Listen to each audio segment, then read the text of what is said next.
YouTubers. Today we're going to be doing an oil change on an '04 Honda Civic. This pertains to an '01, '02, '03, '04, and '05 Honda Civic. It also talks about oil type, the oil filter location, and basic checks that you should be doing underneath the hood. Here's a little inventory of what you're going to need. I've got some 5W30 Mobil 1 fully synthetic. I've got the Mobil 1 M1 110A extended performance high capacity oil filter, and also I have some car ramps, a pan to basically drain your oil into, some gloves, and paper towels. You're gonna need a shop light and a 17mm wrench. I believe that's what it is. And it's always nice to have a piece of cardboard. What you're going to do is go ahead and pull your car up on the ramps and be careful, and then I'd block them off in the back so the car doesn't roll on you.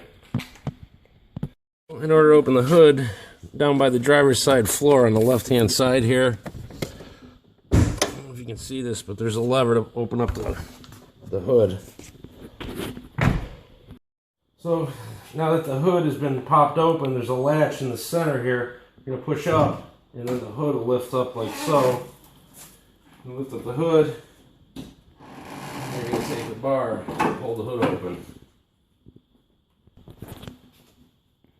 So I like to start off in checking the oil, which is, here's the center of the motor. I'm going to go ahead and pull this out. I'm going to wipe the end here. I want to see where I'm standing. So obviously I'm low. This is the low section, and then this is a high section for the dipstick. So I'm a little low on oil in this car. I like doing that before I change the oil just to see where it stands. So obviously I got a slight leak in this car, or it's burning it. 17mm, this is for removing the drain plug, and it's righty-tighty, so if you're looking at it, when you turn it clockwise, that's going to tighten it, and counterclockwise is going to untighten the drain plug on the bottom of the car.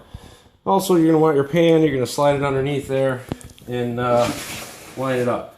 Once I get that placed in there, I'm going to drain the oil out, and then I'm going to remove the filter by hand, and I'll show you that. So, I don't know if you can see this, but here's the oil pan right here, and this is the plug that needs to get removed in order to get the oil out of this vehicle. Guys,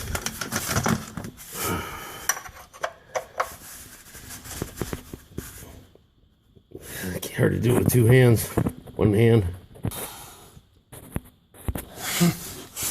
So now that I got it loosened up, I placed the pan underneath here, and it's nice to have the nitrile gloves. Protect your hands, just go ahead and take it out. And here comes the old oil. Obviously it's really dirty.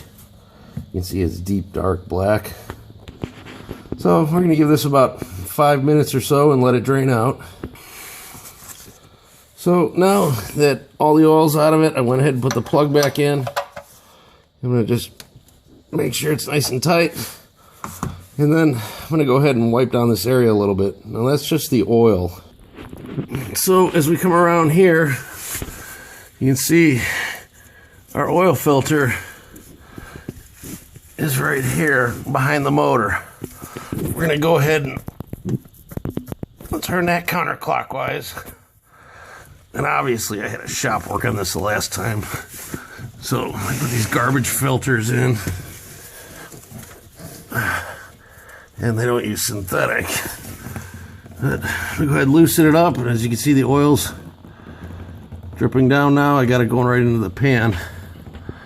We're gonna let that drip. I'm gonna unscrew it and then install the other one here in a minute.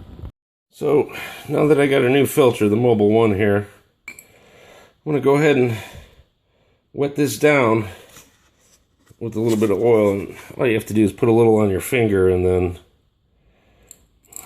wet it down like so. And all that does is it helps seal it and allows you to remove the filter in the future. If you don't do that, you're going to have a heck of a time trying to get it apart. So now that I wiped it all down, I'm going to just turn the new filter in there clockwise. It'll tighten it. And you're going to feel it snug up. And I like it about a little more than what I would say would be hand tight. So remember, you got to take this thing back off in the next oil change.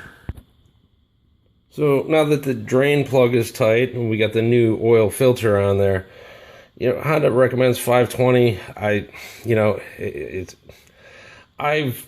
go with 530 on all my vehicles. So it's done well for me, but you know, I'm sure everybody will have their own comments and complaints or whatever, but hey, it works. Using my lawnmowers, my car's here, and haven't had a problem. This car's got 210,000 miles, so obviously it works.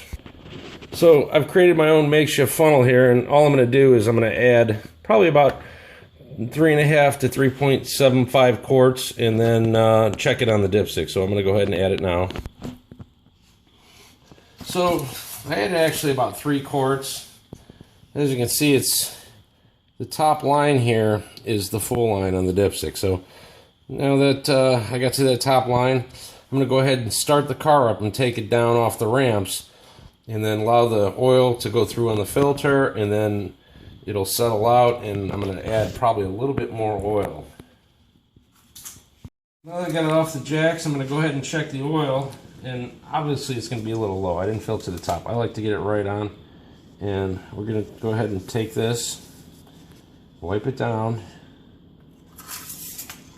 place it back in there, pull it out, and this gives you an accurate measurement. So I'm about 3/4 of the way up on this dipstick, so I need a little bit more to get it up to full. So I'm going to go ahead and add a little more. You can see how nice and clear that oil is. Then I'm going to check it again. Now that I add a little bit more, you can see the levels right up to the full amount. I'm going to wipe that down. The reason why you wipe it is because you don't want to put any contaminants back into your motor. Put that back in there. And righty-tighty. And there you have it. So now that I got the oil change completed here, you're going to want to take off these screws, check your air filter, see if it's dirty. Your terminals may be corroded on the battery. You might want to take those apart and clean them up. I'm sure there's a video out there. If anybody wants one, I'll make one. Also, I'm going to make sure washer fluid's full, and I got it full with the little Rain-X fluid. And then this is your power steering. You can see on the side the full mark. You're going to make sure you don't have any power steering problems. And then here's your brake fluid. And this is the high line here for the brake fluid. So that's full. Also, another thing you want to check is your belts. On the inside of your belts, I don't know if you can see way down in there, the serpentine belt in itself, make sure there's no cracks on the inside of that belt. There's 2 of them on this vehicle. You need a flashlight and look down farther.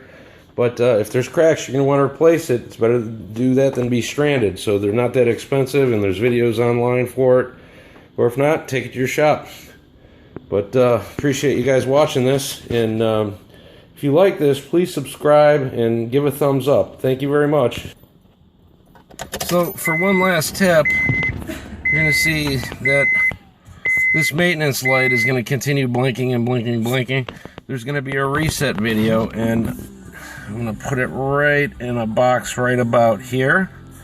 So please click on that. It'll help you reset your maintenance light. And again, thank you very much for watching, and please subscribe. So one last thing not to forget is we're going to check all our lights too. Make sure our running lights, driving lights, high beams work, turn signals, brake lights, and also don't forget the plate light here.